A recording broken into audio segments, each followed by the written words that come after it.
chỉ định bắt lòng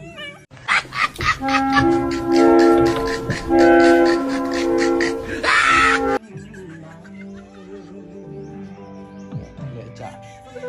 rồi lại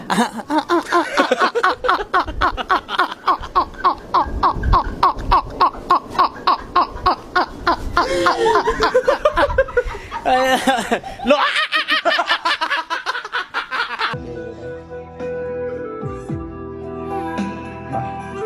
chạm bắt xe đấy cái xe rồi này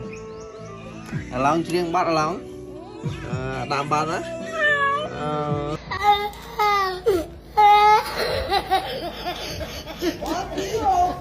xe đây trượt bắt đây ê trượt bắt xe rồi trượt bắt xe trượt bắt xe rồi ê trượt bắt xe rồi